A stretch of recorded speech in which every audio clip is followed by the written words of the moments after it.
Bueno, vamos a dar comienzo a esta anteúltima clase presencial virtual, le vamos a llamar así, sincrónica, de la Diplomatura Universitaria en Enfermería en relación con los aspectos legales y forenses. Hoy les quiero contar que el material está todo como para terminar. En el módulo 8. Hoy vamos a ver el capítulo 3. Vamos a continuar hasta terminar con la obra de Juan y Mirta. Vamos a ver la responsabilidad de enfermería ante la falta de insumos y la carencia de recurso humano, gran temón por lo que hoy está pasando y por lo que puede llegar a pasar. Acá tienen el recurso mucho más desarrollado y exhaustivo, y aunque le parezca mentira, le conseguí, que ustedes pueden conseguir muchos más, en las redes, un video de cómo también este tema de la escasez de los insumos y de los recursos no es una problemática nuestra, nada más, sino que atraviesa a gran parte del continente latinoamericano y es una gran problemática porque muchos somos insumos dependientes, ¿no? De otras industrias. Bueno, creo que lo hemos vivido con el COVID, ¿no? Como de alguna manera cuando se cierran las fronteras o cuando los países dominantes deciden no vender, bueno, ahí aparecen las carencias, ¿no? Eh, el problema que hoy hay en cuanto a determinados insumos tiene que ver con la escasez de dólares, ¿no? Con el tema de divisas. En el módulo 9 van a ver el capítulo cuarto, que tiene que ver con un cierto dilema, que decir que hay una discusión por delante entre el derecho a la salud y el derecho a la libertad individual. Tienen también un recurso y un videito que explica muy bien y de manera muy amplia, y nosotros lo vamos a ver también, el tema de los tipos de libertad y la posibilidad de tener situaciones de un punto de vista positivo y negativo en cuanto a los derechos que nosotros tenemos, en cuanto a su uso. Y para terminar, que lo que me quedaría es sumar, es lo que les comentaba antes al principio, que es el trabajo final, que va a ser con una modalidad como la que veníamos haciendo con cuestionarios en donde yo les pongo las alternativas y ustedes van relacionando parte de los contenidos de estos últimos capítulos. Me parece que es una manera de un cierre interesante. Y en el módulo último vamos a ver el capítulo 5, que es responsabilidad por los bienes que ingresan al establecimiento, que de alguna manera son uso de las personas que nosotros cuidamos o que también puede ser de la institución, la relación que muchas veces nos hacen jugar en cuanto a esa responsabilidad. Y un gran tema que es la responsabilidad por los actos que muchas veces realizan otro y que tienen que ver con competencias o incumbencias nuestras. Entonces, bueno, creo que ahí también tienen dos recursos. Uno es sumamente interesante porque de alguna manera a veces uno piensa que nosotros somos los únicos que estamos atrasados en ciertos temas. Y en lo que tiene que ver con esto que queremos hacer nosotros, que tengamos colegas que tengan un cierto dominio de la expertise legal, eh, acá le muestro de hace digamos, poco tiempo, como en España la necesidad de que existan enfermeros legales también es muy nueva, como pasa en nuestro país, que hay muy poco y hace 10 años que venimos bregando para que exista cada vez más, pero sobre todo que la justicia nos tome como auxiliares de ella a la hora de poder colaborar en determinadas situaciones en donde se judicializan, determinadas situaciones en donde hay un colega que de alguna manera está afectado. Entonces, me parece que muchas veces también es importante para saber cómo estamos parados. Y es un poco la realidad de nuestro continente, en Uruguay, Paraguay. Bolivia, Chile, el que siempre está representando desde la mirada legal a todo el equipo es el médico, por lo general.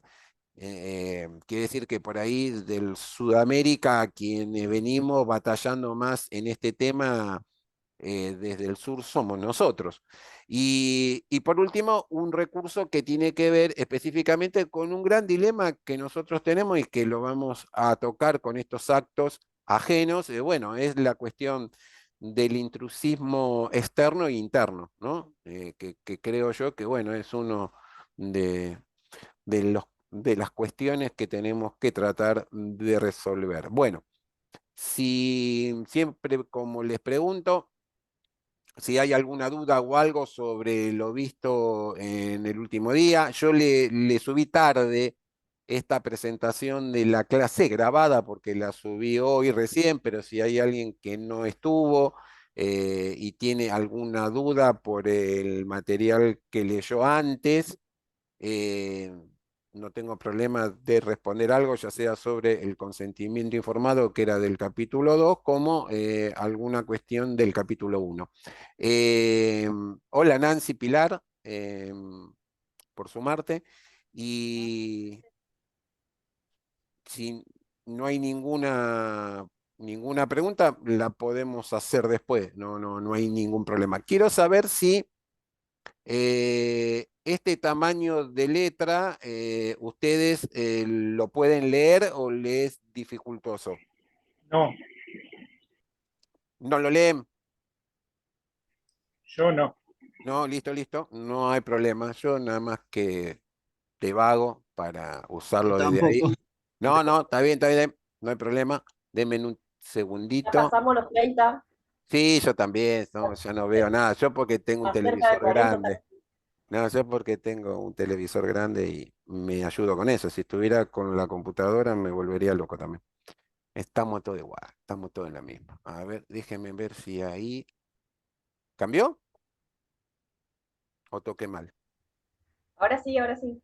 ¿Se Sí, sí, ve? ahora sí. Sí, Si quieren más grande, lo amplío, pero si nos podemos manejar ahí, ¿se puede? Sí, ahí para mí está bien.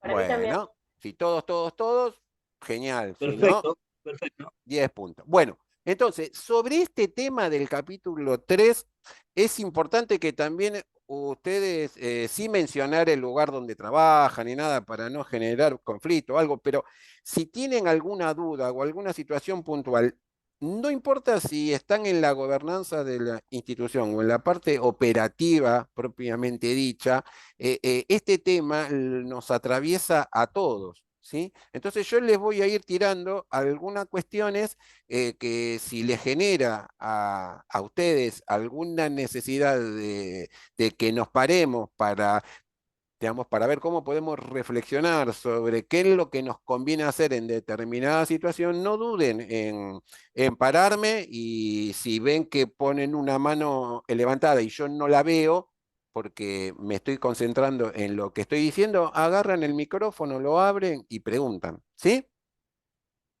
Bueno, vieron que nosotros desde hace rato que venimos charlando sobre las responsabilidades, ¿no es cierto? Y en este tema es un tema que la enfermería lo discutió mucho.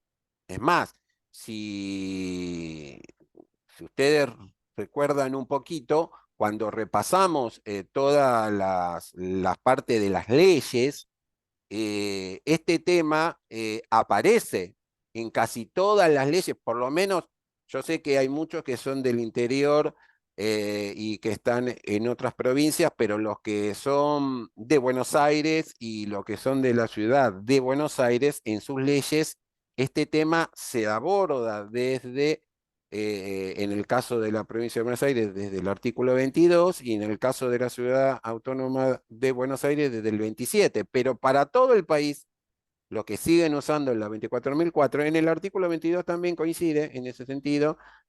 Este tema también se toca en cuanto a la responsabilidad que a nosotros nos toca con respecto a esto. Después voy a hacer algunas especificaciones. Pero en líneas generales, Cuando mencionamos que hay factores que intervienen en el tema de la responsabilidad, es que una de las cuestiones fundamentales es que la situación que lleva a que un determinado faltante genere algún tipo de daño es lo que va de alguna manera a recrear algún tipo de demanda, porque de alguna manera se va a presentar una situación de un ilícito, ¿sí? En donde de alguna manera algún afectado va a a interpelar o a buscar en la justicia algún tipo de reparación o inclusive algún tipo de amparo para que se le dé esa situación puntual, que se le preste de manera debida esa situación, porque constitucionalmente nosotros lo hemos visto en la última clase, el Estado sobre todo está obligado a tener que responder sobre esas cuestiones en lo particular. ¿Por qué? Porque justamente hay algo que se llama factor de atribución de responsabilidad. Y acá el que tiene la mayor responsabilidad dentro del sistema de salud argentino, en cada uno de los subsectores, hay que tratar de encontrar quién es esa persona o ese ente o esa figura jurídica que de alguna manera se tiene que hacer responsable. Ahora, para poder dilucidar todas esas cuestiones, lo que hace la justicia ante una situación de alguna aclaración de certeza o de algún amparo o de alguna demanda con respecto a esta situación en particular, es comenzar a ver, bueno, cuáles de alguna manera están interviniendo tanto factores subjetivos como factores objetivos, ¿no? Que de alguna manera estén generando, incidiendo para que de alguna manera una persona se vea afectada en la posibilidad de continuar con su tratamiento o la falta del mismo ya haya generado un daño. ¿Está claro esto? Porque hay situaciones muy puntuales, digamos, hay personas que, por ejemplo, están con un tratamiento retroviral o con un tratamiento oncológico o la necesidad de tener que recibir una prótesis o antibióticos que muchas veces pasa en nuestros hospitales, que muchas veces se descontinúa el tratamiento y eso hace que se prolongue la estadía, porque de alguna manera, obviamente, en tiempo y forma, los antiinfecciosos funcionan a veces muy bien. Y lo que siempre nosotros hemos aprendido, que nosotros somos responsables de los medios necesarios para poder de alguna manera llevar adelante nuestros actos. Si no contamos con los medios, ¿cómo vamos a hacer para de alguna manera dar por terminada la prestación si no estamos asegurando esas situaciones? Entonces, en lo que tiene que ver puntualmente con lo subjetivo, ¿no? Y a donde de alguna manera cobra relevancia cuando el enfermero que no ha sido provisto de los insumos necesarios para la adecuada tarea que tenemos que llevar adelante, ¿sí? Decide, bueno, no llevar a cabo un determinado acto por conocer los riesgos que eso implica tanto para el paciente como para sí mismo. Digamos, lo subjetivo es que muchas veces nos invitan a no poder cumplir con una debida técnica, con una debida asepsia, ¿no es cierto? O no nos dan los elementos de protección. Yo creo que esto lo hemos vivido, sobre todo los que han enfrentado el COVID. Como yo me dedico a la docencia desde el 2017, esta me la perdí, pero cuando fue la del 2009, la H1N1, la pasé. Y bueno, y siempre que nos hemos enfrentado a una epidemia, generalmente nunca nos encontró con los recursos suficientes y siempre tuvimos que improvisar.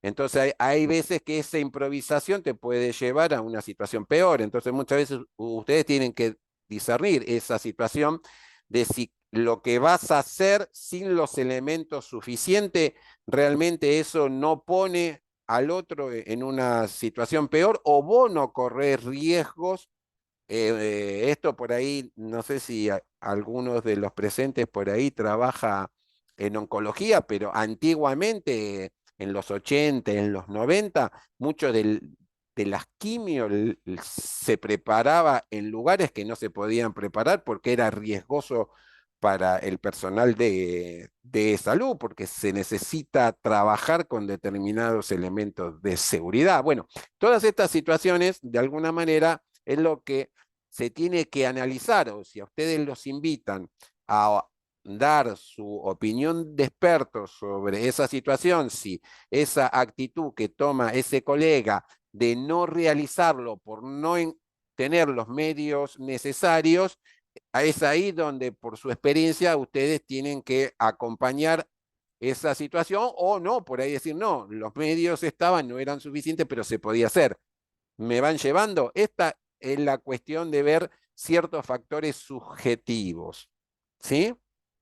Y hay algo que siempre lo vamos a mencionar varias veces. Todas las decisiones que nosotros tomemos de alguna manera, siempre va, por lo general, siempre tratamos de buscar el bien jurídico, de alguna manera entender, ¿sí?, que hay una protección que nosotros tenemos que brindar, esa situación se pone en juego a la hora de que cuando decimos no hacer algo es porque creemos que lo que estamos haciendo es por el bien de esa persona, porque lo peor que podemos hacer es daño. Recuerden uno de los principios de la ética de la maleficencia. Entonces, nosotros en ese sentido siempre tenemos que estar buscando beneficiar al otro, que es otro de los principios de la ética también, ¿no? La beneficencia. Entonces, de alguna manera, sí hay ciertas cuestiones que para mí y para la jurisprudencia hay ciertos valores que son sumamente importantes y que tienen que ver siempre con las cuestiones de los principios morales y éticos. Cuando siempre nos planteamos en estos dilemas, eh, en cuanto a las cuestiones morales, siempre recuerden que lo moral tiene que ver con las costumbres, ¿sí? Y las cuestiones éticas tienen que ver con el cumplimiento de nuestros códigos deontológicos o con el cumplimiento de nuestra norma. Una de las normas principales que nosotros tenemos es nuestra ley, ¿no? Entonces eso de alguna manera es lo que rige la actividad de nuestra disciplina, ¿sí? Quiere decir que siempre vamos a tratar de buscar o la fundamentación que de alguna manera tenga siempre reflejado estos principios. Ahora, así como vimos que hay un aspecto o un factor que es subjetivo, también de alguna manera hay algo que de alguna manera se puede interpretar de una manera más vincular, en el sentido de que el aspecto objetivo mira de alguna manera el daño producto de una situación que de alguna manera contradice una norma, ¿sí? Digamos, que es lo que genera que sea un hecho ilícito, o por ahí también puede ser que sea algo que esté lícito, pero que se realice de una manera inapropiada, ¿sí? Y que de alguna manera eso lleve siempre de alguna forma u otra, ya sea ilícito o lícito, porque esté mal realizado, vamos a suponer, o ilícito porque no corresponde, de alguna manera eso canaliza que pueda o no ser delito, pero de alguna manera lo que siempre tiene que estar presente es el daño. Y en esa situación, como lo hemos visto desde los primeros módulos, hay situaciones en donde por lo general es por culpa, porque es una situación culposa o que tiene que ver con alguna situación que lo hemos hecho sin querer, y a veces, algunas veces puede aparecer alguien que tenga la tentativa o la intención de querer hacerlo a propósito, ¿no? Que sería con dolo. Entonces, lo manifestado sobre estos dos posicionamientos, tanto lo subjetivo como lo objetivo, es un poco lo que ustedes tienen que realizar como análisis de la situación que le llegue a ustedes para opinar, de encontrar esa situación que pueda estar presente, porque muchas veces hay ciertas cuestiones que pueden pasar por una omisión en el cuidado, en la atención que nosotros brindamos, que esté en relación también, puede ser, o no, con alguna falta de algún elemento, ¿sí? O la combinación de ambos, ¿sí? Quiere decir que una cosa puede subsumar a la otra. Esto, de alguna manera, son los aspectos en los cuales muchas veces los comités de bioética también opinan sobre estas cuestiones en donde hay algún tipo de situaciones que no hay una prestación adecuada, también puede ser consultada. Hay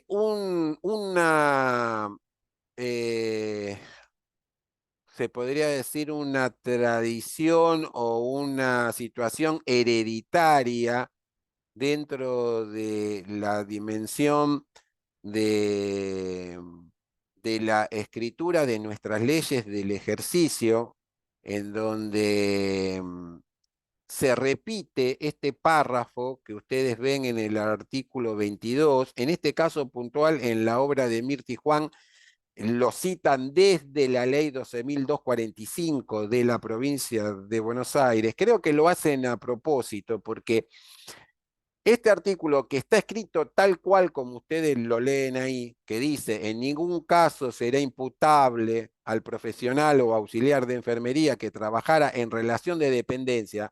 El tema de relación de dependencia está puesto a propósito porque nosotros podemos trabajar de manera autónoma. Si es de manera autónoma, vos ya tenés un grado de libertad mayor a la situación de la relación de dependencia, porque asegurar la prestación de manera autónoma hace que vos de alguna manera en el contrato que vos tengas te puedas o no hacer cargo de esta situación. Entonces por eso se pone específicamente en relación de dependencia el daño o perjuicio que pudiera provocar los accidentes o prestaciones insuficientes que reconozcan como causa, digamos, como nexo causal, que es lo que nosotros vimos siempre, que el daño tiene que tener un nexo causal, la falta de elementos indispensables para la atención del paciente o la falta de personal adecuado en cantidad o en calidad o inadecuadas condiciones de los establecimientos. Esto en la 24.004 no se vetó, salió tal cual como se propuso en la década, a principios de la década del 90, pero en la provincia de Buenos Aires, Ginés lo vetó esto, ¿sí? Quiere decir que para aquel que trabaje en la provincia de Buenos Aires no se puede amparar en su ley 12.245. Esto no quita que no pueda ampararse en otros artículos de otros códigos, ¿no? Lo que sí está vigente para aquellos que están bajo la 24.004 en todo el país o que su jurisdicción adhiere a la 24.004. No hice un repaso de todas las leyes de donde son ustedes, pero lo podríamos hacer. Es importante que lo hagan también, porque muchas veces para justificar algunas situaciones es importante ir a la fuente en cuanto a que te ponga en una situación más favorable, entonces en ese sentido conviene. Y, y en la ley 298 está en el artículo 27, digamos, es un orden diferente, pero tampoco se vetó. El problema que tiene la 298 en el gobierno de la ciudad de Buenos Aires, así como la ley nacional y la ley de la provincia de Buenos Aires mencionan que la autoridad de aplicación es la máxima autoridad de salud, el problema que tiene la ciudad de Buenos Aires es que nunca cumplió con nuestra ley en el sentido que nunca se hizo cargo de los matriculados. digamos, desgraciadamente los que trabajan en la ciudad de Buenos Aires no tienen una matrícula del ejercicio de la ciudad autónoma de Buenos Aires. Lo que sí puede ser que tengan es una matrícula nacional, que la sacan en otro efecto, digamos, en otra autoridad que tiene que ver con otra jurisdicción mucho más amplia y que en un sistema federal la matrícula nacional no reemplaza las matrículas provinciales ni las subsuman. Quiere decir que si vos querés ir a trabajar a Santa Fe, vas a tener que sacar la matrícula del colegio de Santa Fe o del norte o del sur, y si vas a otra provincia que no hay colegio, vas a tener que ir al ministerio de esa provincia para poder ejercer.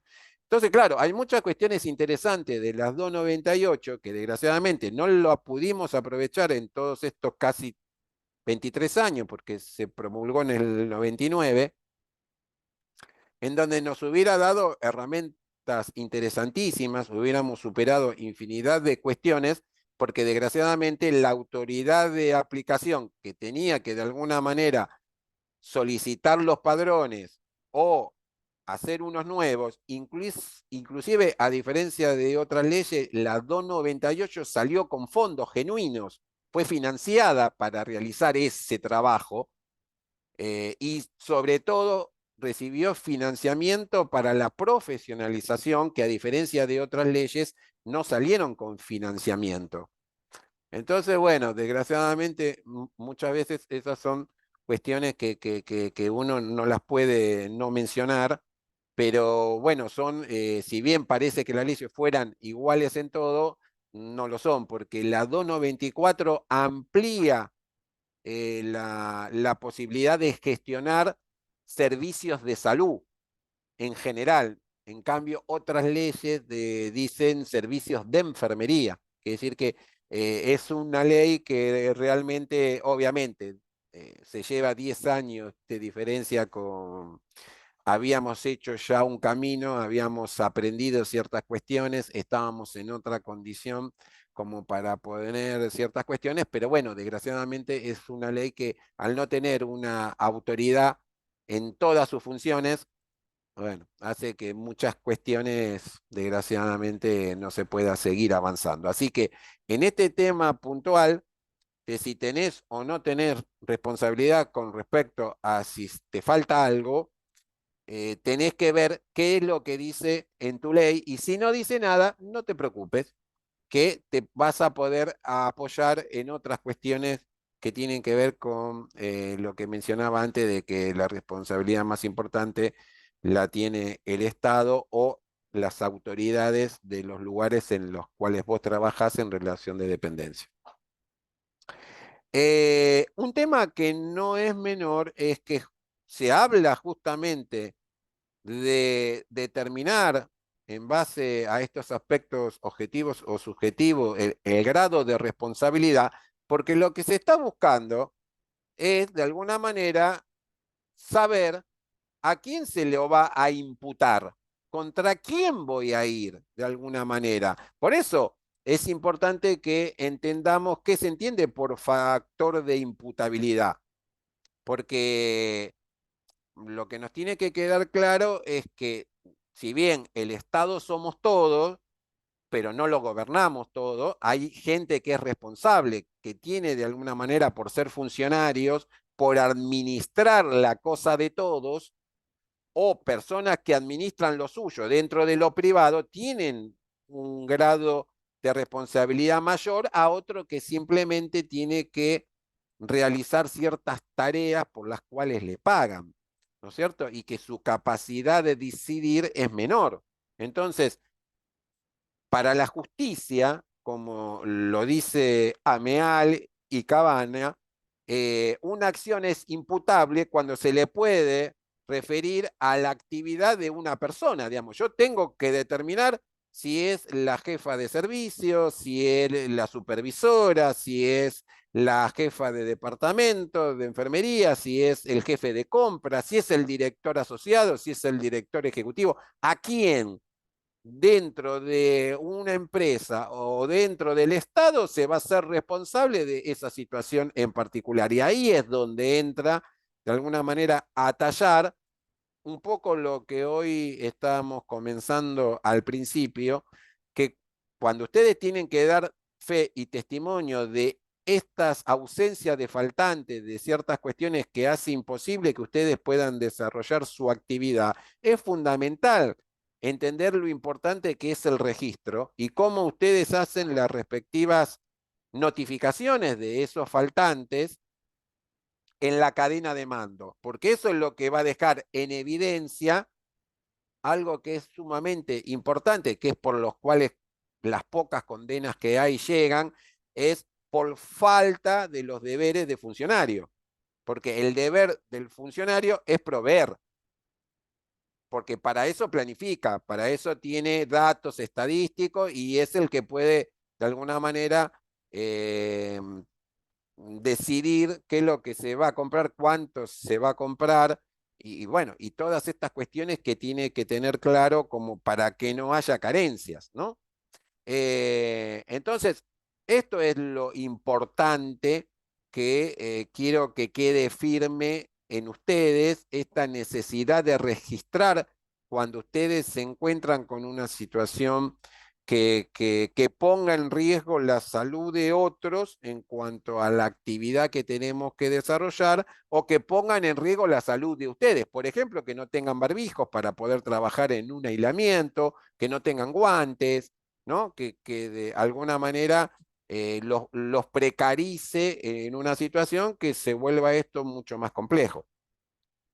Entonces, todas estas situaciones, de alguna manera, lo que van a ir buscando jurídicamente, ¿sí? Es cuál es el responsable, que de alguna manera transgrede ese ordenamiento que lleva de alguna manera a que esto se pueda convertir en un reclamo jurídico. Entonces, el principio elemental en derecho que tiene que ver con la irretroactividad, digamos, de una ley, es que yo tengo que cumplir con las normativas y la normativa me lleva a que esa norma es de ahí para adelante, no de ahí para atrás. Entonces, es fundamental que el funcionario público cumpla con los programas de garantía y de protección social que de alguna manera está establecido, ¿no? Porque de alguna manera eso es lo que marca la conducta, ¿sí? Y que hay que de alguna manera siempre respetar los acuerdos, y los acuerdos son las normas. A veces hay normas que las puede confeccionar en una ley un legislador o un concejal en una ordenanza municipal, o una normativa que se realice dentro del hospital y que sea de alguna manera elaborada por el cogobierno del mismo. Entonces, esas situaciones requieren que se respeten de ahí en adelante esta situación fundamentalmente. Y lo que les tiene que quedar claro de esta presentación, de este capítulo, es quién es el máximo responsable. Entonces, cuando nosotros trabajamos en relación de dependencia, el máximo responsable es el que tiene la máxima autoridad y toda la línea de mando que de alguna manera él puede ir delegando ciertas cuestiones, pero no la responsabilidad total.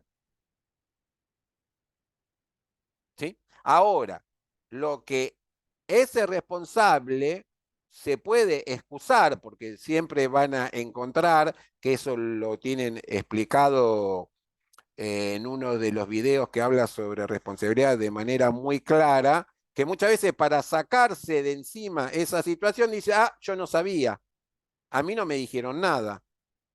¿Entienden esto? Entonces, solo la continuidad del reclamo, solo el registro adecuado de la situación que hace que se presente es lo que va a permitir de alguna manera que la regla de imputabilidad, si bien se individualiza en concreto, puede ser una persona o varias personas, porque hay veces que las decisiones se toman en conjunto, entonces muchas veces se puede responsabilizar a más de uno, o por ahí no tiene ninguno en ese tema responsabilidad, porque por ahí hay una situación que hace que el fabricante dejó de fabricar ese tema, ¿me entienden esto? Pero lo que no puede faltar es algo con lo que se lo reemplace. Entonces, de alguna manera siempre tiene que haber algún plan B o alguna alternativa, porque lo que se le va a cuestionar, de hecho, es la falta de cumplimiento. Entonces, ustedes tienen que identificar esos eslabones, esas relaciones de causalidad que siempre van a estar presentes para que se relacione el daño con el hecho. Digamos, ustedes siempre tienen que ir a la fuente del origen de las cosas.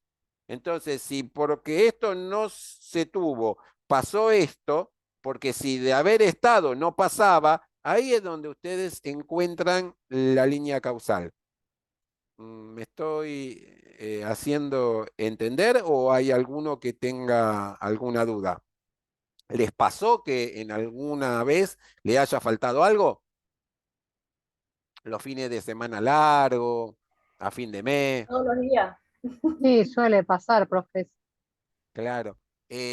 Uno de los reclamos que hay porque no les quiero dar todos palos para los que están en la gobernanza, digamos, sé que acá hay gente que también tiene cargos de responsabilidad, pero lo hablo también en la diplomatura de gestión con los que generalmente están todos con esos grados de responsabilidad, que muchas veces ellos son los intermedios ante esa situación y que ellos tienen que de alguna manera, así como el colega asistencial operativo le reclama al jefe de turno o al coordinador o al encargado o al de servicio, ellos tienen que hacer exactamente igual y con mucha más vehemencia, porque a diferencia de uno con el otro, el que puede caer en la volteada es el que tiene mayor responsabilidad.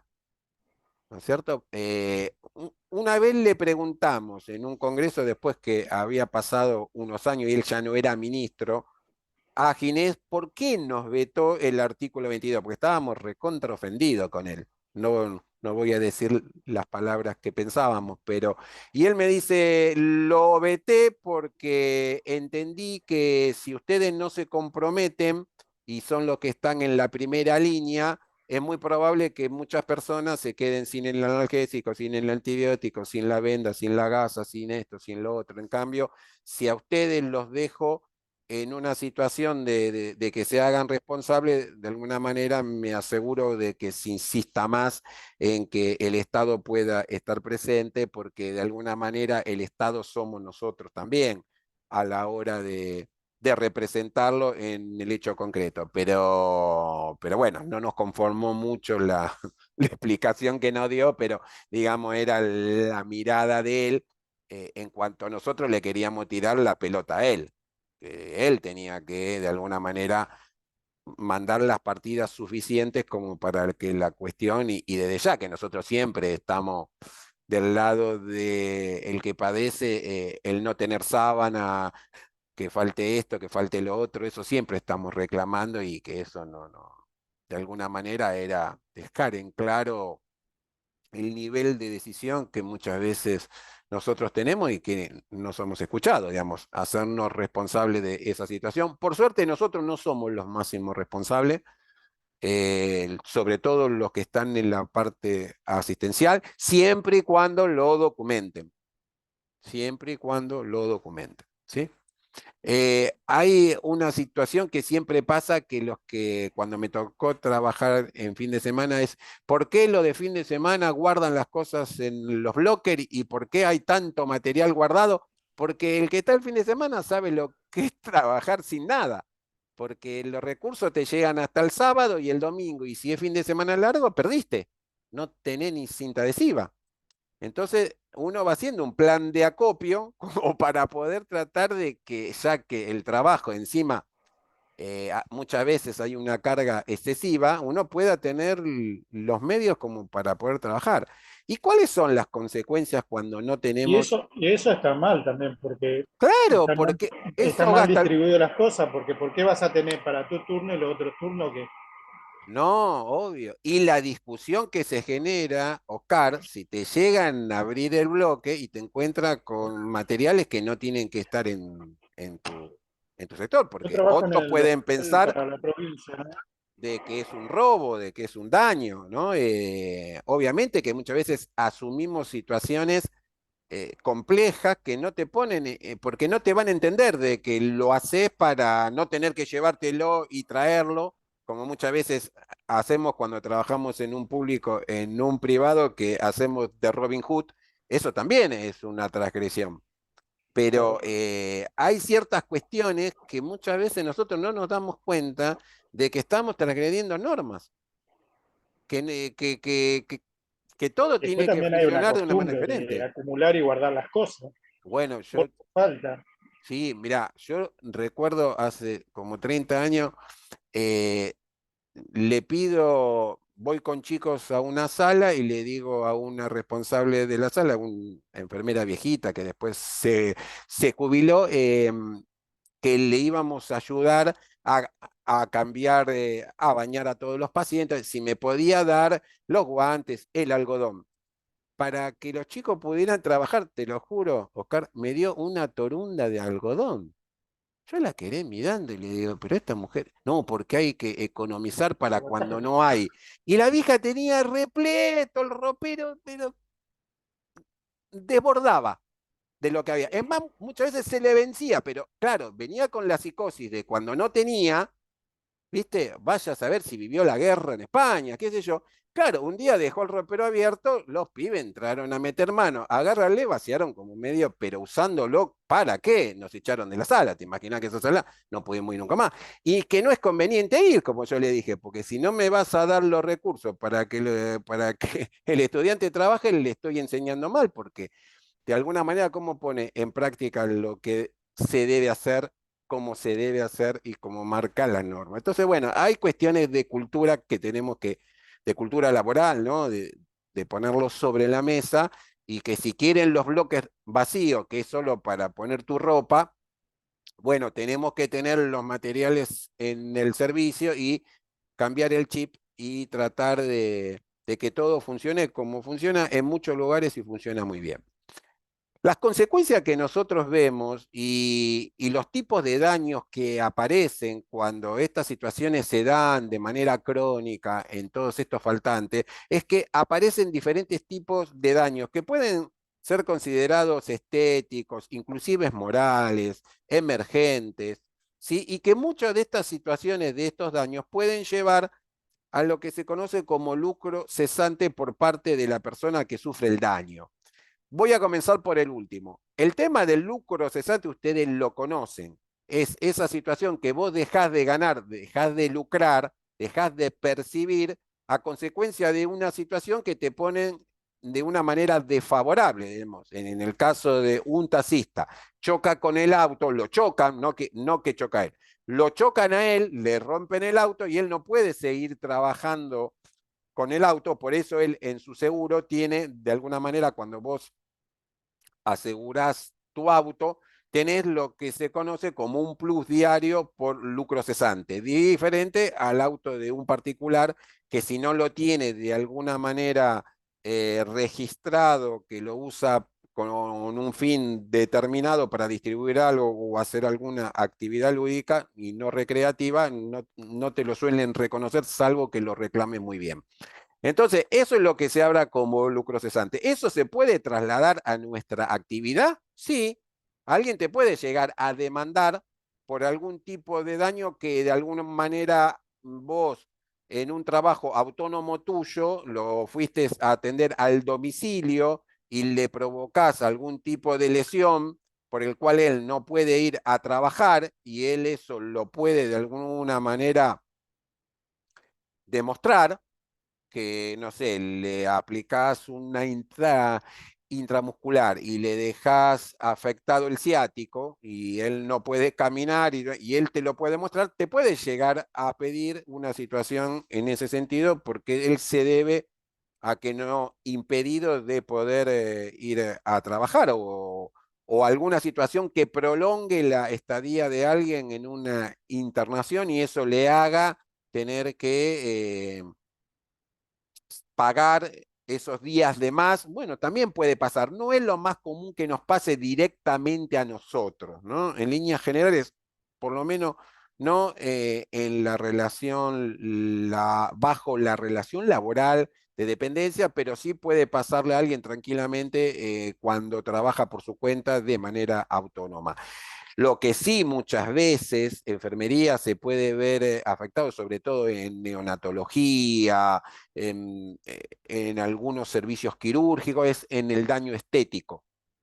El daño estético, si vos haces alguna desfiguración de rostro, si vos haces algún tipo de quemadura, y bueno, ahí puede haber de alguna manera alguna situación que se va a tener que atender en esa situación. Por eso es lo importante del seguro, ¿no?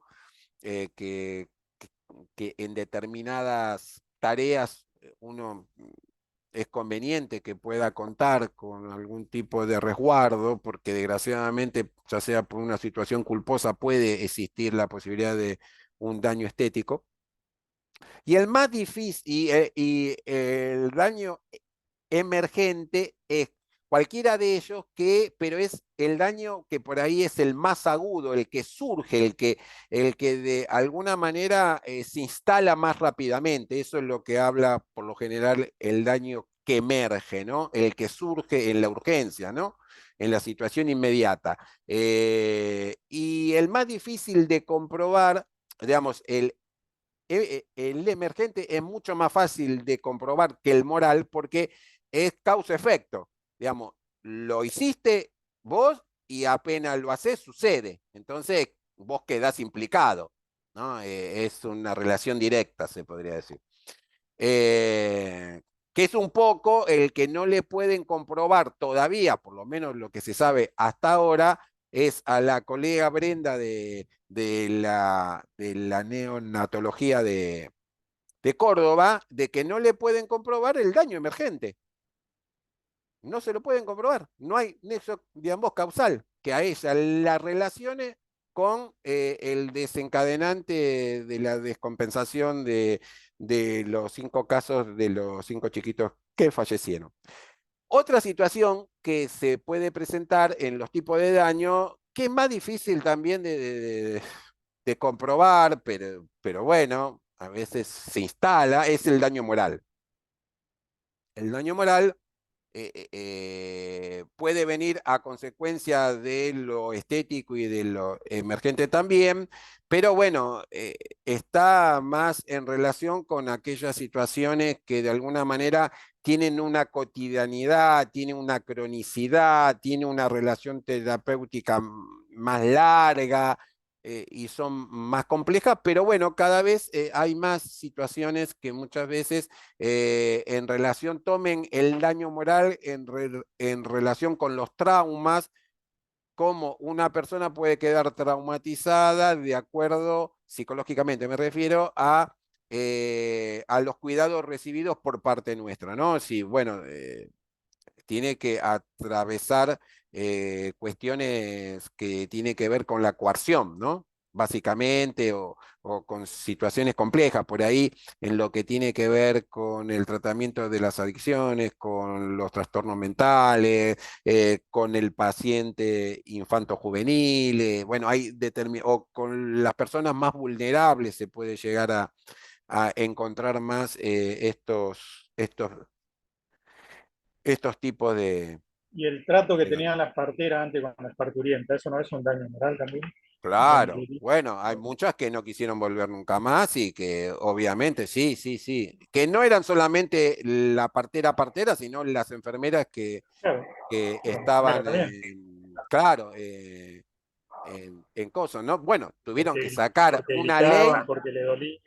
Claro, claro, claro, sí, sí, sí. Justamente lo que vos decís es cierto, si vos lees la ley de parto humanizado, tiene que ver justamente con ese tipo de daño que quieren evitar, ¿no? De que no pasen por ese trauma, ¿no? Pero sí, es cierto, un muy buen ejemplo el que traes. Bueno. Y otro de los temas que los quiero invitar a ustedes para que en el 2024 se sumen a la campaña que queremos hacer es que hay situaciones que las han vivido y las seguimos viviendo, que son los aspectos tanto cuali como cuantitativo del talento que hay en los planteles de enfermería. Esas situaciones de alguna manera atraviesan, yo creo, tanto a las personas que cuidamos en cuanto a que no se le puede dar la atención que realmente se le debe dar y de alguna manera eso es lo que genera que cada vez haya más demandas en salud, eso es obvio, y hay evidencia de sobra sobre que cuanto más recursos falta, no solo en la cantidad, sino en la calidad en cuanto al perfeccionamiento que necesita. Creo que ahí es un poco donde aparece ese término de lo competente que tenés que ser. Cuando se habla de competencia, es ese conocimiento que vos vas actualizando, ese conocimiento que vos vas llevando a tu praxis, ese conocimiento que muchas veces, como ustedes están haciendo ahora por medio de esta diplomatura, lo están certificando, lo están aprendiendo, lo están madurando y después eso lo llevan y lo aplican en sus registros y en su asesoramiento y en las pericias que ojalá hagan a favor, ya sea del cuidado humanizado, que está tan de moda ese término. Yo siempre cuestiono que todo lo que nosotros hacemos es humano, lo hacemos bien o lo hacemos mal, que son modismos, ¿no? Eh, y si no, a favor de un colega como para que ustedes puedan defenderlo de alguna arbitrariedad o de alguna situación en donde lo han puesto que no corresponde. Pero el problema fundamental es que es difícil dar calidad sin cantidad. Digamos, solamente Cristo podía multiplicar y dividir los panes y darle de comer a una muchedumbre. La mayoría rasca la olla y no sale nada. Entonces, la sobrecarga de trabajo hace que muchas veces uno se vea en una situación en donde se deteriora su salud, pero también de alguna manera se deteriora también las ganas que uno tiene que tener y las motivaciones que uno tiene que tener para ponerse el ambo e ir a enfrentar un trabajo tan complejo como el que muchos de ustedes realizan todos los días, ¿no? Y que uno se da cuenta con las caras que uno llega a un servicio cuando no hay buen clima o cuando no hay un trato justo en la distribución del trabajo, ¿no? Y esto es una gran deuda que tiene nuestra disciplina, porque nosotros desde el año 95, por eso les puse ahí directrices de funcionamiento, que lo hemos charlado en algunos momentos cuando salió la nueva directriz, eh, la antigua, que tiene casi 30 años, 28, la que salió en el año 95, daba una cierta claridad de cómo tiene que ser tanto la cantidad como la calidad, cómo nos tenemos que distribuir, cómo podemos medir las unidades de producción en enfermería, cómo se puede calcular el índice, cómo se puede ver reflejado eso en la satisfacción de las personas, en la calidad que se va obteniendo en cuanto al bienestar que nosotros vamos generando. Obviamente que la, la directriz del 95, la 194, fue hecho con un trabajo del profesor Arzani de la Universidad de Amo Rosario. Tuve la suerte que en su última época lo tuve como profesor, fue de un trabajo pensado más para los 80 que para los 90, porque a él le llevó 10 años repensar las categorías, repensar las unidades de producción, medir las actividades que se hacían. Y nosotros no trabajamos hoy como se trabaja hace 40 años atrás. Nuestro trabajo, por suerte, fue cambiando. Hoy ya ninguno de ustedes lava los guantes de látex. No, creo que hoy ninguno de ustedes lavan las sondas vesicales, ni las jeringas, ni limpian las agujas. Bueno, el trabajo de la 195 estaba pensado, si bien ya comenzaba a aparecer la pandemia de VIH con más asiduidad, el material descartable y las normas de cuidado en relación con los cuidados que nosotros brindamos dentro de los determinados espacios sanitarios, ¿no? El trabajo de la ESI y todo lo demás.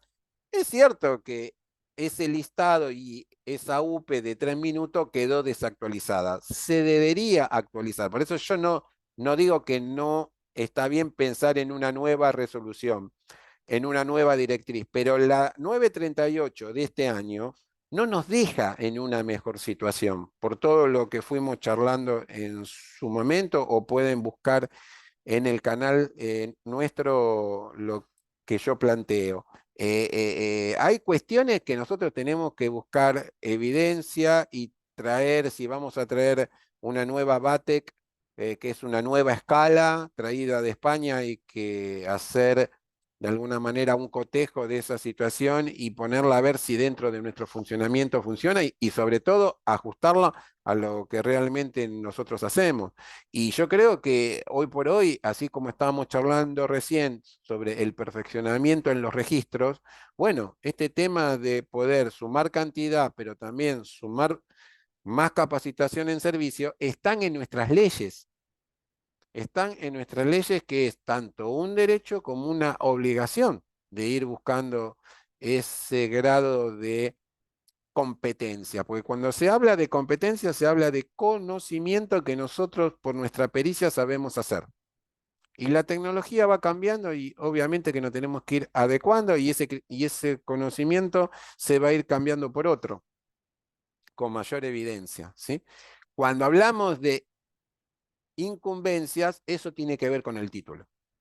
Eso tiene que ver con el marco legal que dice en cada una de nuestras leyes, ya sea en la 24.004, en el artículo 3, y en las otras también están en el 3 y en el 5, digamos, ahí habla qué es lo que puede hacer cada uno y cuáles son las secuencias. Y qué hacemos nosotros y qué hace el médico y qué hacen otros, ¿no?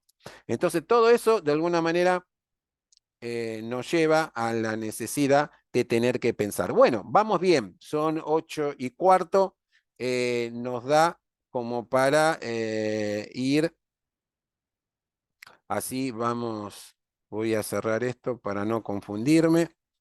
¿Hay alguna duda de lo que charlamos? ¿Hay algo que quieran mencionar sobre esta cuestión de cuando son pocos o cuando tienen poco material, o algo que quieran consultar sobre el tipo de nota o algo?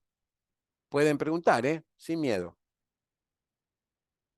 Estamos para eso. No, no, Escucho.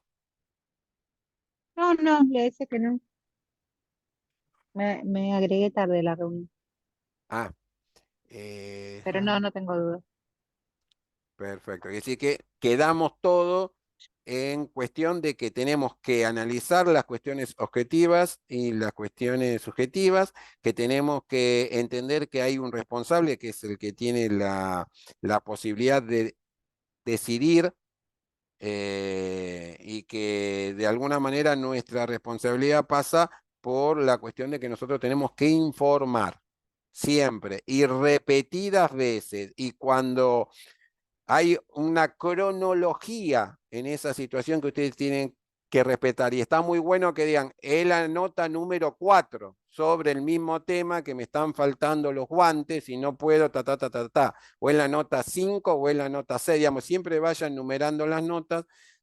Espero que no tengan que hacer tantas notas para un mismo motivo, pero digamos, en el caso, como sabemos que hay ciertas cuestiones que son faltantes crónicos y que muchas veces obstaculizan o hacen que no podamos tener un determinado ritmo en cuanto al trabajo, y eso desgraciadamente es una complicación, porque el tiempo no nos sobra, ¿sí? Bueno, ahí hice un cambio, aproveché. ¿Pueden ver el capítulo 4? Sí, sí, sí, se ve. Perfecto. Este es cortito, pero es una situación. Vieron que nosotros en las cuestiones éticas, nosotros podemos tener dilemas por un lado, podemos tener conflictos, por otro lado, ¿sí? Problemas, ¿no? Hay diferentes situaciones y que parecen que fueran lo mismo, pero no son lo mismo. Cuando yo tengo un problema ético es cuando hay algo que no sé cómo resolverlo, entonces es un problema. Y para eso lo tengo que visibilizar como problema. Tiene que hacer un signo, tiene que marcar de alguna manera con un signo, con un síntoma, con algo que me lo marque como una situación al cual yo no le puedo encontrar una respuesta. Ahí surge un problema ético.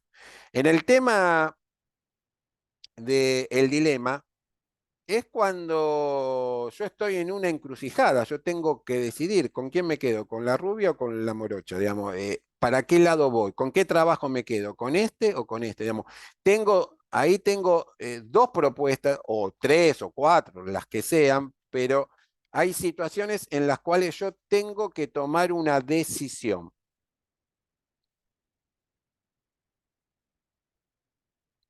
¿Vamos bien?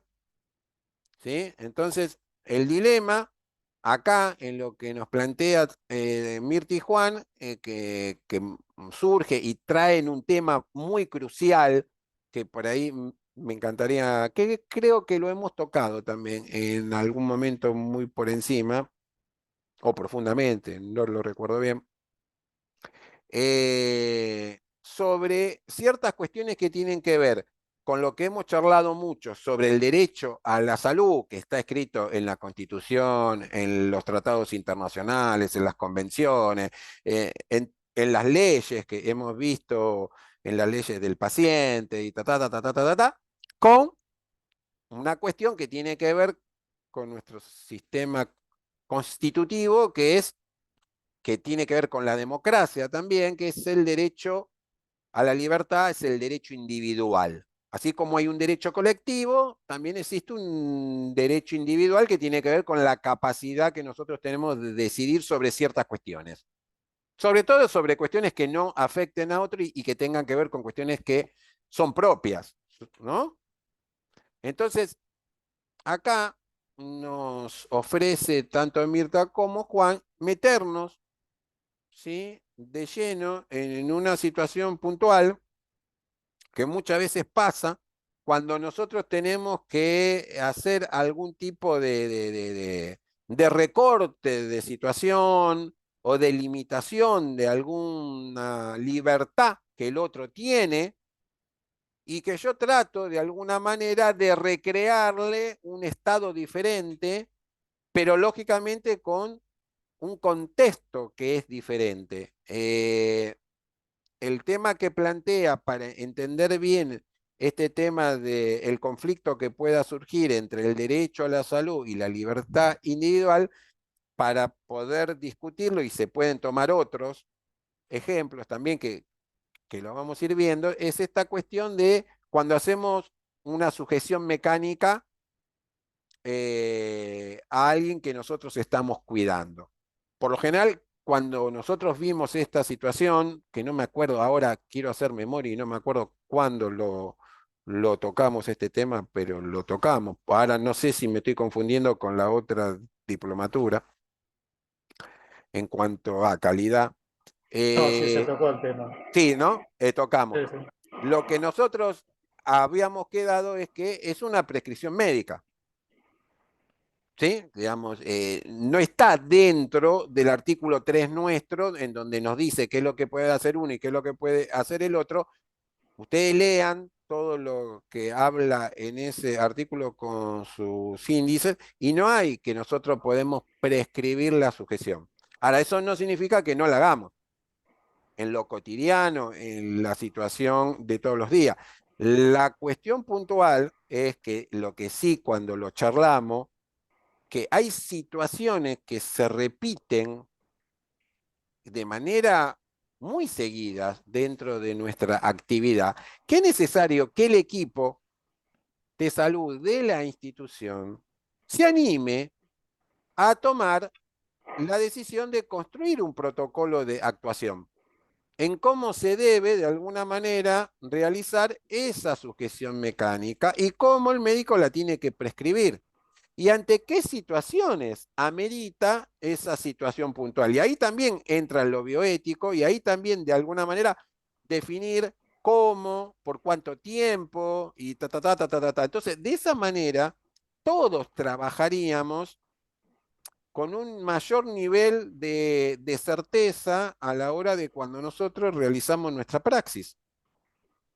Ahora, si todo va a estar librado a la decisión o a la opinión de los que estén presentes en el momento, y bueno, muchas veces lo que pasa en que en instancia hay que tomar una decisión y al no haber nada escrito ni de cómo proceder ni de cómo actuar, cuando mirás para un lado, mirás para otro, no encontrás a nadie.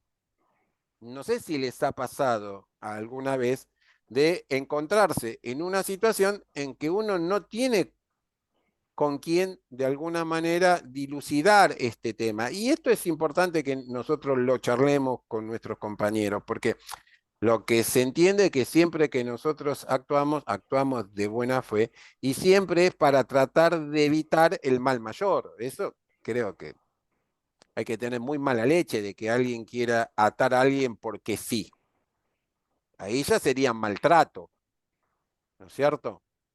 Hasta No, los médicos mismos no se comprometen cuando, por ejemplo, te dice contenerlo, pero no te escriben. Ellos te dicen, hay que contener al paciente, pero ah, escribime. exacto, Pero entonces vos no sabés qué hacer. O te quedás con el paciente o porque nadie se quiere claro. hacer cargo. Claro, porque es una prescripción que bien, como vos decís, Oscar, puede comenzar siendo verbal, como muchas otras prescripciones que surgen en lo que emerge, ¿no? En el contexto de una crisis. Por eso, en el caso que alguien encuentre que hay que hay algún tipo de ilícito porque no se respetan los derechos humanos y hay algún tipo de situación en donde se procede ante alguna medida, cuando se les tome o cuando, en primer lugar, lo que siempre primero leen son los registros. Entonces, a lo que comenzábamos al principio de hoy, vos tenés que poner la situación que disparó el origen de la situación del conflicto. Porque si vos no lo ponés, el otro que lo lee, y encima por ahí pasó tiempo, no entiende por qué lo sujetaste. Entonces, esto es lo importante de poder poner en situación siempre cómo se recreó la escena. Porque esa recreación de la escena es el acto que nosotros estamos actuando en cuanto a lo que nosotros hacemos como enfermeros y son las decisiones que nosotros tomamos. Y que solo nosotros podemos tomar esa decisión, no lo puede tomar otro. ¿Entienden esto? Entonces, si decidís hacer esa situación sin contar en la institución con un protocolo, sin contar con la prescripción médica, es porque se entiende que vos vas a escribir que obro de esta manera con el señor fulano netal, porque ante una situación así de características, quiero evitar el mal mayor de que se caiga por la escalera, que se golpee contra la ventana, que se tire por la ventana. ¿Entienden esto? O que se saque el tubo, o que se saque la sonda, o que se saque el drenaje, o que se saque la tracción esquelética, o que se... ¿Entienden esto? Pero lo tienen que recrear esa situación para quien tome intervención diga, no, che, pobre tipo, encima que hizo todo lo que pudo, lo queremos responsabilizar sobre algo que realmente no amerita esa situación puntual. Obviamente que coartó la libertad, pero esa situación se da en un contexto que el otro no es consciente del acto que realiza o no es consciente de la situación, de la magnitud del acto que está, de la equivocación que está por hacer. Y de alguna manera está bajo nuestro cuidado. Entonces, si nosotros como enfermera o enfermero podemos hacerlo por nuestro mutuo propio, digamos, por nuestra propia decisión, nosotros la tenemos que fundamentar, porque tienen que recordar que no es una prescripción médica, pero recuerden también que la 24.004 y la 12.245 y la 298 también, en ese sentido se repite en muchas otras leyes provinciales, nos dice, ustedes van a poder actuar en determinadas situaciones. No nos dice qué es lo que podemos hacer, esa es la desgracia que tiene. La autoridad de aplicación reglamentará después qué es lo que pueden hacer.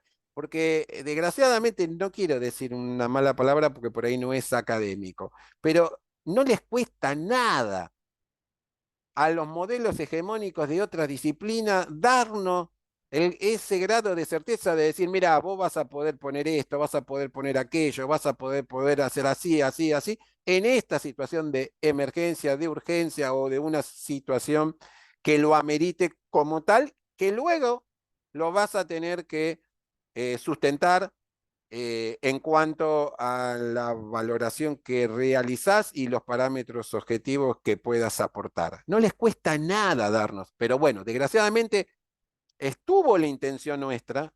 No es que nosotros no nos animamos a poner qué era lo que queríamos.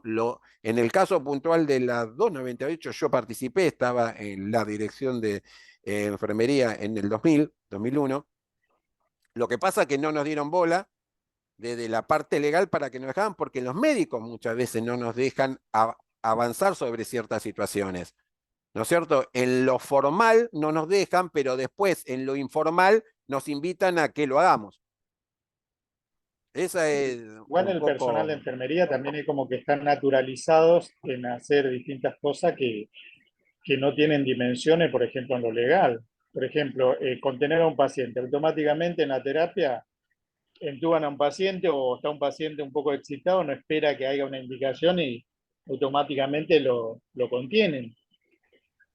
Claro, Oscar, bueno, Oscar, profe, pero también está, hay que tener en cuenta la ley de salud mental, Por porque, eso, que por no se eso, tiene en cuenta eso. porque El también te personal, dice que la ley de salud mental te dice que habla de la sujeción mecánica, sí, tal cual, sujeción mecánica, como una medida terapéutica, y te dice que, bueno, que si no tenés solución con la palabra, no tenés, con la mediación, no tenés solución con la farmacología, entonces para evitar un mal mayor, recurrís a esa sujeción mecánica. Por eso sí, vos, sin saltearte esos pasos, o es más, en un caso de urgencia, hasta te explica cómo tenés que hacer con 5 personas la sujeción mecánica. sí, vos sabés que el protocolo de actuación en ese sentido, sobre todo para reducir y tratar de llevar a una persona ante una situación de ese tipo. El que yo conozco, el protocolo que se discutió fue aportado por el Departamento de Docencia de Enfermería del Borda y que nosotros lo publicamos en una revista que se llama El Ser Enfermero hace mucho tiempo. Y fue toda una discusión con otras disciplinas de que ellos, en el tema del abordaje de esas 5 personas que vos decías, que no tenemos que ser todos enfermeros, sino todo el equipo, el médico, el trabajador social, el fisioterapeuta, el TOC, el que esté, el camillero, que todos de alguna manera colaboren en esa situación de reducir después de haber intentado todo lo que vos brillantmente decís. Pero en Y el se tema habla puntual, de internación involuntaria. claro, sí, sí, por eso Pero digo, obviamente se habla de internación involuntaria y con la firma de, no sé si 2 o 3 personas. bueno, ahí es cierto lo que vos decís en cuanto a la internación de por lo menos 2 profesionales, en donde ahí por primera vez se suma enfermería junto con psicología y psiquiatría, pero en el tema puntual de lo que dice Oscar, en donde la sujeción en una terapia, para los que trabajamos alguna vez en terapia, que no es que lo hacemos porque no queremos que se mueva, sino que es para que no se saque todos los elementos que tiene, porque esa persona está en un grado de situación, ya sea inducida o no por su morbilidad, está inconsciente de sus actos, digamos, no es consciente del daño que lleva a tener que sacarse un tubo cuando está ventilado. Entonces, pero al médico, por eso digo, así como protocolizamos tantas otras cosas, la sedación, las úlceras por escala, tantas, la insulinoterapia, tantas cosas protocolizamos. ¿Qué cuesta protocolizar un tema que es de cuestión rutinaria, digamos? Si no es que se está maltratando a alguien, se lo está haciendo por un tiempo limitado, como para de alguna manera poder adecuar la posibilidad de poder ofrecerle una mejor cobertura. Digamos, yo recuerdo en la época en donde nos denunciaban porque el servicio penitenciario esposaba a los presos a las camas. No sé si eso lo recuerdan ustedes. Y nosotros reclamábamos, por lo menos cuando trabajaba en el Muñiz, de que crearan una unidad penitenciaria para trabajar ciertas cuestiones que tenían que ver con, en otro entorno que no era el entorno en el que nosotros estábamos trabajando. Bueno, todas estas discusiones y todas estas participaciones nos llevan a estos dilemas que hacen que muchas veces uno tenga que tomar determinada participación, siempre de alguna manera para tratar de evitar el mal mayor, y siempre estamos mencionando todo esto cuando la persona no tiene ese grado de lucidez que lo pueda llevar a entender y comprender en la situación por la cual está atravesando. Es decir, que tiene un marco, y eso es lo que ustedes tienen que escribir, que eso que van a hacer lo hacen porque la persona no tiene un determinado grado de lucidez como para comprender sus actos. Ahora, diferente es, y no sé si a ustedes les ha pasado, porque a mí me pasó muchas veces, que nosotros no podemos coartar la libertad de nadie, de que si la persona se quiere ir, pero está lúcido, nosotros no somos carceleros, ¿sí? Nosotros, por lo general, cuando trabajamos en dispositivos abiertos, que es en la mayoría de los casos, salvo en algunas situaciones particulares que son cuestiones cerradas, en determinadas cuestiones terapéuticas, digamos, ahí es otro tema, es totalmente distinto. En esto es fundamental el estado de perturbación que la persona tenga, inclusive pensándolo cuando está en un estado de intoxicación, que tampoco puede de alguna manera entender los actos juiciosos. Y nos pasa, desgraciadamente, esta situación, el que trabajó en guardia sabe que los sábados tiene que estar lidiando con esta cuestión. Sí. Profesor, en el caso este que tocó de las personas que es verdad, dicen me voy, se va y te avisa, dice yo me voy. Y acá hay un poco los enfermeros de más de la vieja escuela que dicen, no, tenés que hacerle firmar acá, que se va, que le explicaste, que no sé qué. ¿Eso es así? ¿O uno directamente dice paciente que se retiró sin alta médica, y no le hace firmar nada? Porque en realidad... Lo que nosotros tenemos que hacer siempre es notificar a la autoridad superior que nosotros tenemos, ya sea si hay algún Ah, pero coordinador el de paciente, el enfermería. paciente no tiene que andar, no tenemos que andar con la hojita haciéndole firmar, eso que se va, porque sí, porque no. Está bueno que él firma lo que se conoce como alta voluntaria, que por lo general el que se lo hace firmar es el médico, porque siempre recuerden que eso lo vamos a Pero ver. nunca se va cuando está el médico. No, es Después, cierto, siempre, después el pero médico dice, ah, yo me quiero ir, yo me quiero ir. está bien, pero ¿hay algún médico que sea el jefe de guardia? Digamos, siempre, yo sé que en el interior del país hay muchos efectores de los 2.600 que hay en todo el país, que muchas veces ni siquiera los médicos quedan y los únicos que estamos siempre somos nosotros. Pero vamos a suponer que vos estás en un lugar que tengas internación y no hay ningún médico de nada, ni de consultorio, ni de guardia, ni de nada, y vos sos la única autoridad. Tenés dos posibilidades. Una, que ponga que la persona se retiró por su propia voluntad y se fue, y avisás a quien corresponda por medio de la forma que tenga voz administrativa. O si la persona firma ese consentimiento, mejor, digamos, pero siempre hay que poner que está lúcido, que la persona está lúcida de los actos y que de alguna manera entiende lo importante que no es de irse. Solo tendrías que tomar algún tipo de intervención con la autoridad que tenga, ya sea policía o algo, si la persona tiene alguna situación como pasó con la pandemia, por ejemplo, si la persona es portadora de un virus y tiene una situación de que no puede salir del aislamiento que tiene y se quiere ir y no respeta la cuarentena, ahí tendrías que notificar no solo a tu superior, sino también a la fuerza que pueda de alguna manera hacer que la persona, porque ahí él ya no tiene esa libertad individual, porque ahí hay un bien común que hay que preservar. Pero después, ya sea, digamos, lo que no se pone más como se ponía antes en mi época, que era fuga. Nadie se fuga, ¿no? Eso es bien de comisaría, ¿no? Nosotros tenemos que entender que somos efectores de puertas abiertas y que la gente viene a buscar bienestar. Nosotros no somos carceleros, pero esas son situaciones donde la persona puede discernir, puede decidir si se quiere curar, si no se quiere curar, si quiere recibir el cuidado, si no quiere, como también puede pasar, qué buen tema ese, ¿qué pasaría si el que lo quiere retirar, la persona está muy mal y el que lo quiere retirar es el familiar? No sé si les ha pasado.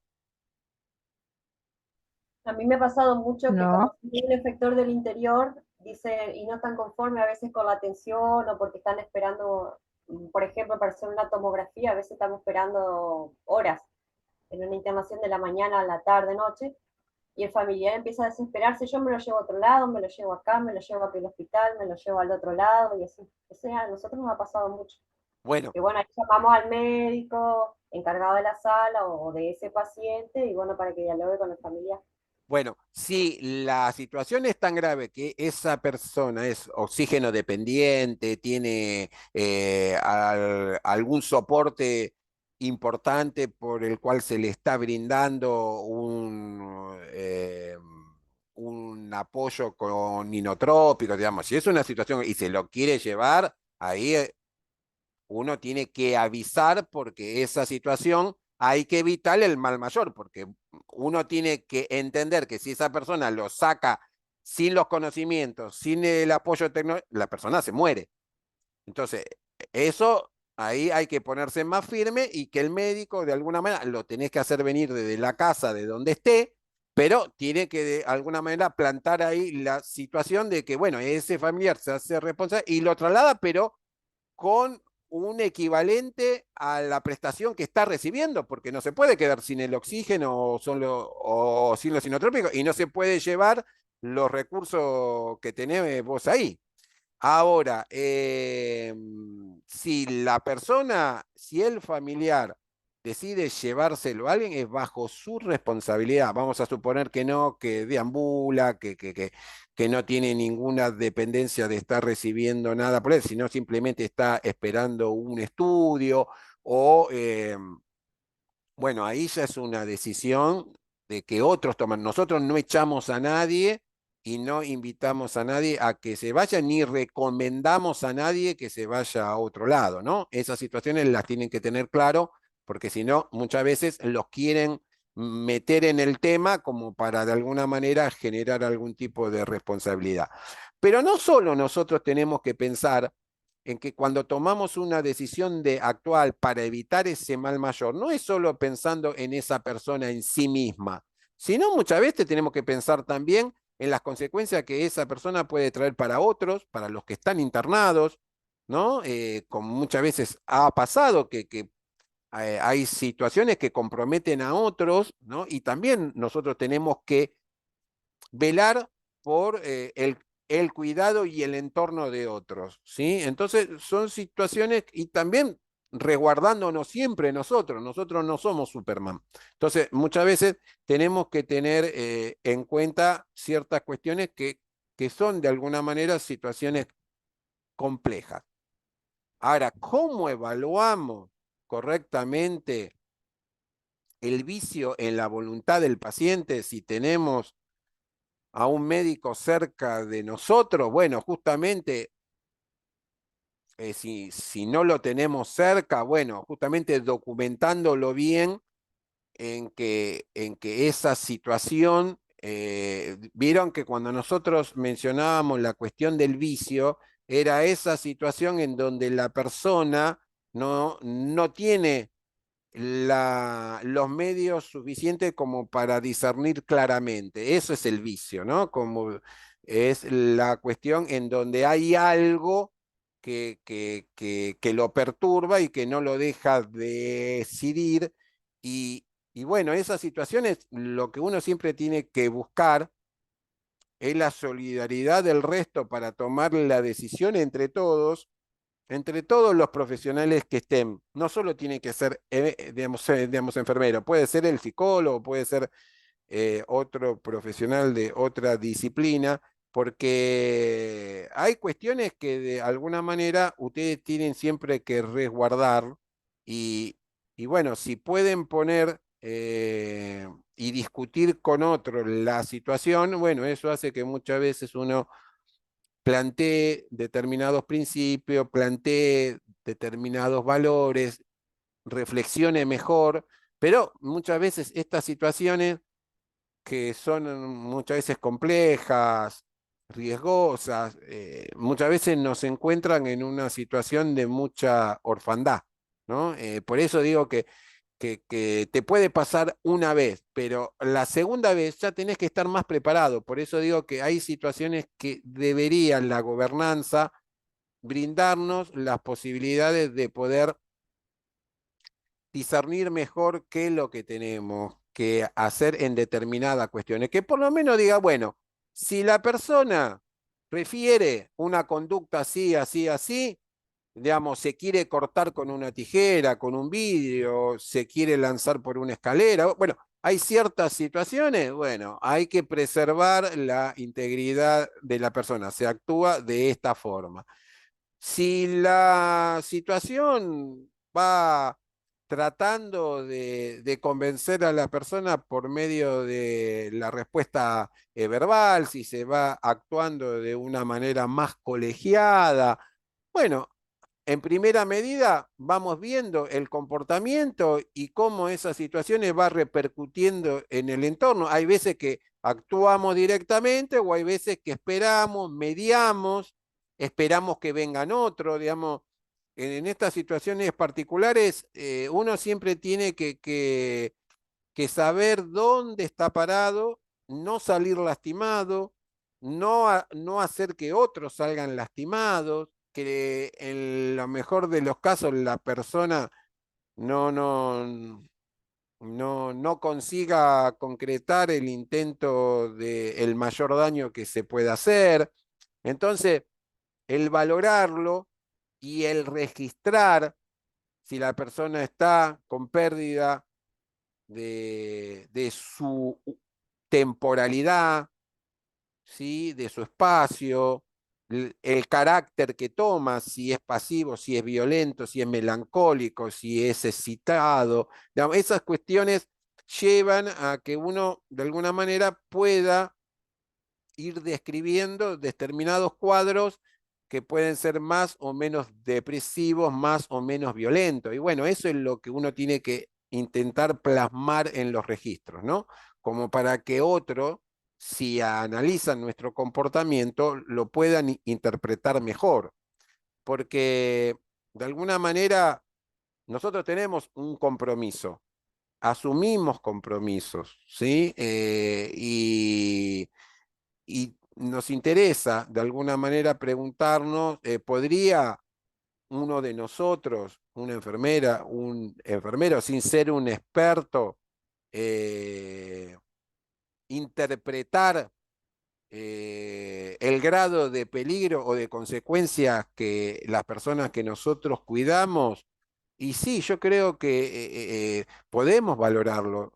Nosotros aprendemos cuando cursamos materias que tienen que ver con la salud mental. Justamente vemos diferentes autores como Gordon y otros que, que, que, que nos dan un contenido para tener un juicio en cuanto a poder apreciar cierto comportamiento. No hay que ser un psiquiatra.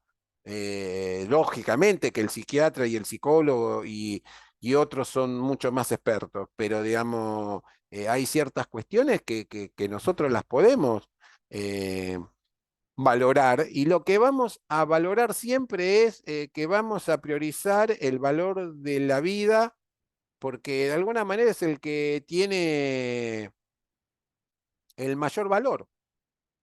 Es lo que de alguna manera en nuestra ley y en el juramento que nosotros hacemos siempre es lo que decimos que vamos a respetar y cuidar.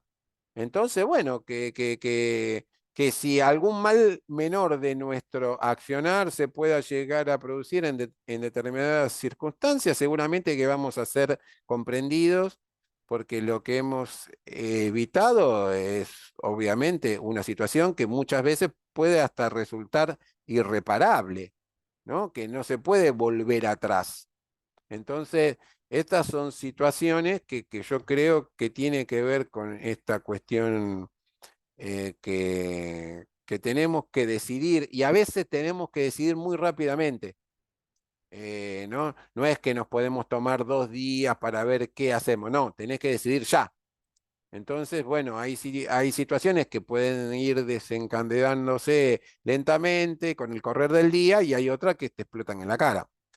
Entonces, bueno, obviamente que nosotros siempre vamos a estar dando los grados de libertad, en el sentido que entendemos que la libertad es fundamental, ¿no? Dentro de la democracia hay dos cuestiones, y sobre todo ahora con Peluca, la libertad individual y el derecho a la propiedad privada son dos cuestiones que se defienden en democracia a rajatabla. Yo también defiendo otras, ¿no? Que tiene que ver con el bien común, la solidaridad y la justicia social, pero entiendo que la persona puede, en la relación terapéutica que nosotros tenemos con él, para nosotros es insolayable el respetar las decisiones que él pueda tomar. Esta cuestión de lo que se conoce como negativa informada. Cuando nosotros escribimos, la persona por una cuestión religiosa o porque se le da la reverendísima gana, no se deja hacer tal práctica, no, no está de acuerdo con lo que se plantea como terapéutica, bueno, es importante que siempre y cuando la persona esté lúcida, ¿no?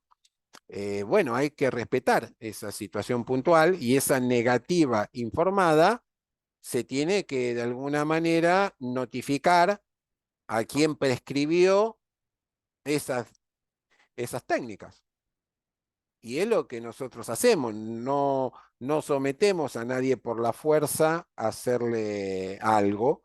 Y cuando la persona dice, bueno, ya está bien, me lo quiero sacar y asumo las consecuencias de ese retiro, bueno, hay que notificarlo, y de alguna manera la libertad individual tiene un valor al cual nosotros tenemos que respetar dentro de la ley que nosotros vimos de los derechos del paciente, y que de alguna manera está garantizada sobre todo por el artículo 16 de nuestra Constitución, cuando habla que todos somos iguales ante la ley, y que todos de alguna manera tenemos el derecho a decidir sobre nuestras cuestiones, sobre nuestro cuerpo.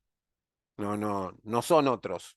Por ahí decidimos mal, pero bueno, es una decisión que nosotros tomamos, ¿no? Mientras nosotros no estemos transgrediendo una norma, eh, y el que se perjudica es uno, bueno, uno asume las consecuencias de sus actos. Por eso siempre es bueno pensar antes de actuar. Obviamente que uno lo va a tratar de convencer, va a llamar al psicólogo, vamos a hacer lo que siempre hacemos, pero bueno, si la persona, sobre todo con las leyes que salieron en determinadas situaciones puntuales, que tiene que ver con la muerte digna, o con algunos temas puntuales que tiene que ver con la limitación del esfuerzo terapéutico, yo estoy dentro de esa línea del cuidado, bueno, la libertad de la persona creo yo que es sumamente entendible. Yo muchas veces me pregunto ante determinada situación, ¿qué haría? ¿No? ¿Qué camino tomaría? ¿Qué decisiones tomaría? Y mientras yo tenga la lucidez de poder decidir, quiero decidir yo. Para poder decidir, tengo que tener toda la información suficiente, ¿no? En ese sentido hay que dar cierta claridad, que a veces no se da, que a veces a las personas no se le dice todo. Hay toda una corriente que dice que a veces no hay que decirlo todo. Y yo creo que me parece que cuanto mejor sepa la persona, mejor va a poder discernir.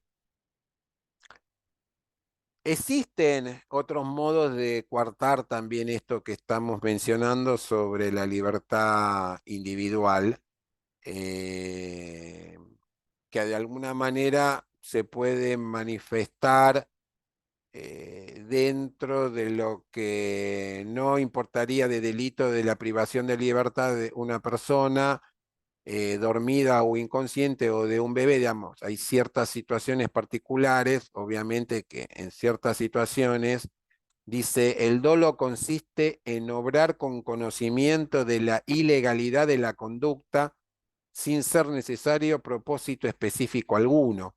Digamos, si yo sé que esa persona tiene derechos y yo no se lo reconozco y yo lo pongo en una situación peor a la que está y le restrinjo de alguna manera o lo interno en contra de su propia voluntad, por eso esta discusión que hay con la ley de salud mental, que muchas veces se utilizó para internar personas en contra de su voluntad y en su sano juicio, bueno, si yo lo hago encima con intención porque saco algún beneficio o algún provecho o alguna situación, es obvio que me va a corresponder lo que dice el artículo 89 del Código Penal, que se me va a poner una sanción de por lo menos 30 a 365 días, digamos, voy a sufrir las consecuencias de no respetar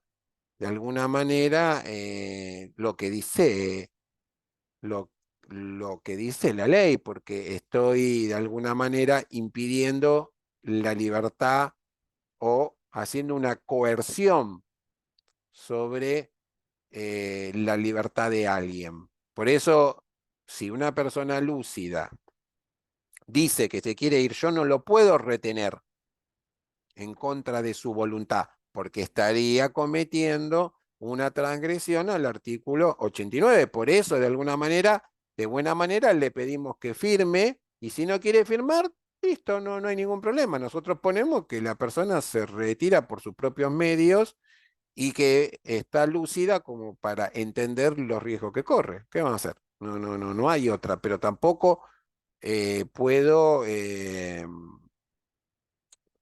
digamos, transgredir ciertas cuestiones que me puedan poner en una situación ilícita, ¿sí? Ahora, si la persona está muy mal, bueno, entonces ahí sí lo hago porque de alguna manera evito el mal mayor. Entonces, eh, el jurista que nos trae Mirti Juan, mucha parte de su obra siempre lo han mencionado, es bastante garantista en este sentido, que es David Dayanov, sostiene que de alguna manera el daño en la salud, concepto de índole funcional o fisiológica, abarca tanto el aspecto físico como el psíquico. ¿Sí? Entonces yo tengo que entender de que tengo que proceder para tratar de procurar de no cometer ningún ilícito que vaya en contra de la libertad individual que la persona tenga, porque si yo genero una coartación o una coacción o utilizo violencia sobre otro, bueno, puedo tener de alguna manera algún tipo de situación que me sea desfavorable y que de alguna manera yo no pueda demostrar que le estaba tratando de evitar un mal menor. Ahora, si la persona está en una situación inconsciente o es un menor, esa es otra historia, ¿no? Bueno, ya son las 9. Yo pensé que iba a poder meter 3, pero bueno, no importa. Metimos 2. Creo que son temas que hoy tratamos, temas que nos tocan en lo cotidiano y que muchas veces no se resuelve bien porque no lo charlamos dentro de nuestros espacios de trabajo, sino que cada uno tiene su propio criterio y eso es lo que hacemos mal. Tenemos que tener un criterio unificado dentro del equipo, sobre todo por lo menos dentro de nuestra disciplina, de cómo actuar. Y después lo que nosotros pensamos, ponerlo en valor y reflexionándolo junto con otras disciplinas como para poder llegar a acuerdos de calidad que permitan poder respetar las normas, tener una buena praxis y evitar cualquier tipo de situación que nos pongan ante un juez. Y muchas veces, por no hacer ese trabajo profesional, tenemos que ir a dar testimonio sobre ciertas situaciones actuadas en un determinado contexto y el juez nos llama porque los registros son incompletos, porque el registro no representa todo lo que pasó, sino simplemente minimizamos con 2 renglones algo que fue una catástrofe. ¿Sí? Bueno, ¿a quién no lo voy a ver el próximo jueves? Creo que me dijo Nancy. Sí, yo porque estoy todo el día. Si me puedo escapar a otro Bueno, sector y un rato 5 conectaría, me gustaría. minutitos, 5 minutitos. Bueno, va a ser un gusto poder encontrarnos el próximo jueves. Yo me voy a poner a armar algo sencillito para que puedan terminar esta cuestión que queda pendiente, que es ese trabajo que en sí va a ser como lo veníamos haciendo el último cuestionario, con una situación en donde pongo una consigna con 4 opciones y lo van a poder hacer las veces que sea necesario hasta que les salga bien, así que en ese sentido no van a tener problemas. Así que bueno, y Bueno, cualquier cosa, saben que estamos en contacto. Nos vemos el próximo jueves. chao, Chau, chau. José. Nos Que vemos. tenga buen fin Chao, de, chao. Pasa que lindo. Igualmente. descansen.